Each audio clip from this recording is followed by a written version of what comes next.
Blackouts hit southern Ukraine after massive Russian drone strikes. Over 1 million people left without electricity and water.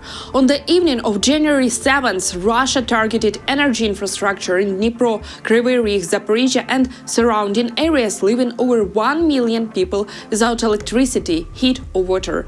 Emergency crews are working around the clock to restore power. By morning, January 8th, Zaporizhia's electricity had been mostly restored in under 7 hours, but authorities warned the region's energy system remains fragile after the overnight attacks. In Dnipro region, the situation remains dire. Over 1 million residents are still without heat or water, and about 800,000 households remain in the dark, and 8 mines were cut off from power. Parts of Dnipro city are still without electricity. Mayor Boris Filatov has declared a national-level emergency, calling the situation critical. Technically, the situation in Dnipro remains one of the most critical, and it is officially considered a national-level emergency. Since last night, the city has been running all emergency protocols, staying in constant contact with the regional military administration and all relevant ministries and services. Most importantly, power is gradually being restored in hospitals. However, it's important to note that medical facilities have backup generators and essential supplies in place. Ukrainian President Volodymyr Zelensky has called on international partners to respond to Russia's latest attack. According to Zelensky, these strikes on energy and infrastructure serve no military purpose, leaving people without electricity and heating in the middle of winter.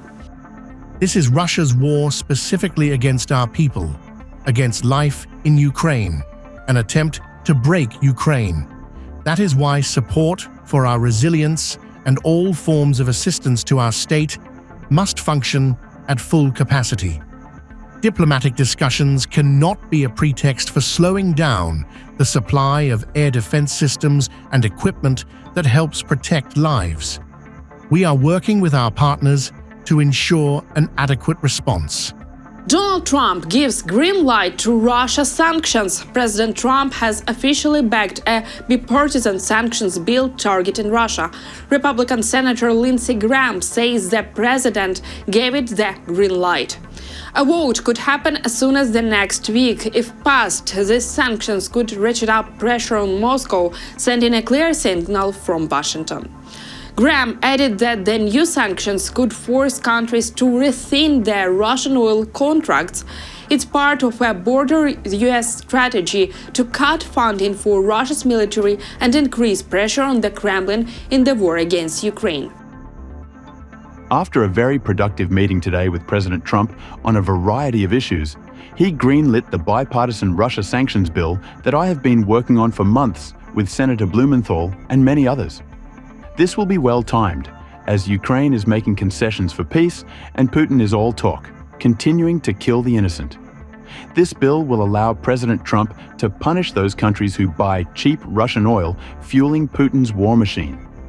This bill would give President Trump tremendous leverage against countries like China, India and Brazil to incentivize them to stop buying the cheap Russian oil that provides the financing for Putin's bloodbath against Ukraine.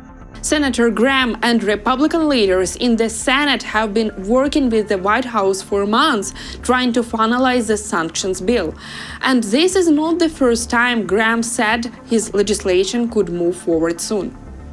Britain and France are considering sending troops to Ukraine. The Times reports the number could be around 15,000, but in reality it may be lower. Initially, the coalition of willing countries planned for a larger deployment, around 64,000 troops with 10,000 from the UK alone. Now, the UK and France are considering sending up to 15,000 soldiers to Ukraine. The change reflects the current capabilities of the British Army. Military sources say the UK could realistically send just 7,500 troops or even fewer. Even this number would place a significant strain on British forces, whose regular army totals 71,000. France is also expected to contribute troops, boosting the overall contingent. How many French soldiers will join will depend on the outcome of peace negotiations. Sources warn that even 15,000 troops is likely optimistic estimate, and the mission's format could change. For now, Western forces plan to train the Ukrainian military and oversee the creation of secure storage sites for weapons and military equipment supporting the country's defense. UK Defense Secretary John Gilly has declined to say how many troops London might send after a ceasefire. According to Sky News, UK Defense Secretary declined to provide details on how many troops might be deployed to Ukraine alongside France. He warned that sharing this information would only make Putin smarter.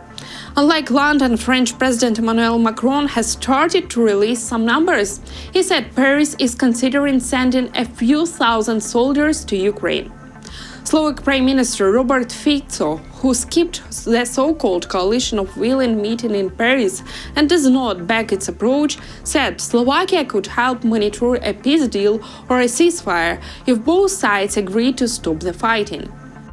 As Prime Minister, I can envision Slovakia participating as a neighbor of Ukraine in monitoring a peace agreement or ceasefire if the warring parties ever reach such a deal.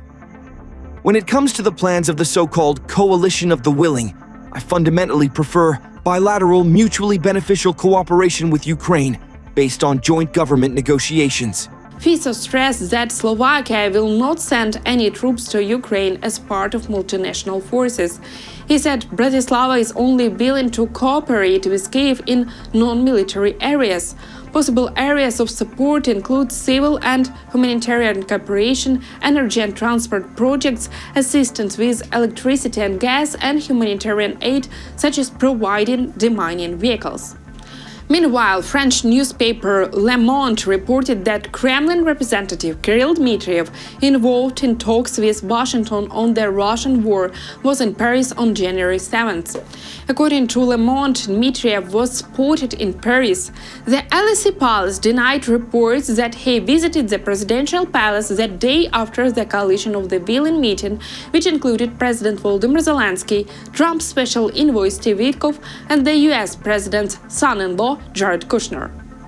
Reports say Dmitriev visited the US embassy in Paris near the Elysee Palace. On January 7th, the Ukrainian delegation was still in Paris, meeting with the US team following the January 6th visit by President Zelensky and the coalition of willing leaders. Donald Trump appears to contradict himself in his attempts to improve relations with Vladimir Putin. Media, including the New York Times, highlight the gap between his talks of strategic stability and the hardline actions taken by the US against Russia. The recent seizure of Russian tanker has only highlighted tensions between Washington and Moscow, particularly in the context of Latin America. In December 2025, the Trump administration announced its goal of strategic stability with Russia. But soon after, the US seized a Russian oil tanker in the North Atlantic using a P-8 anti-submarine craft and AC-130. Washington called the vessel stressless and said it had violated the Venezuelan oil blockade. Russia officially requested the US to stop the operation. Analysts note that Moscow saw the move as an insult. Russian Duma committee head Leonid Slutsky called the seizure 21st century piracy. Trump's action, on one hand, echoed Putin's approach to using force to advance national interest. On another, they have highlighted tensions between Washington and Moscow and exposed weaknesses in Russia, especially in Latin America.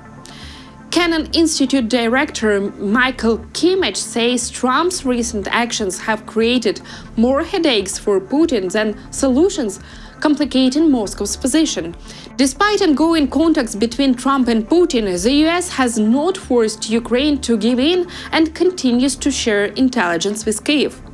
The seizure of the oil tanker also underscored Russia's limited ability to support even its closest allies, including Venezuela. And while the White House says Trump's personal relations with Putin and China's Xi Jinping will endure, the president appears to view those ties through a lens of a military strength. That's all for today. Thank you for watching and don't forget to subscribe to our channel and leave your comments below.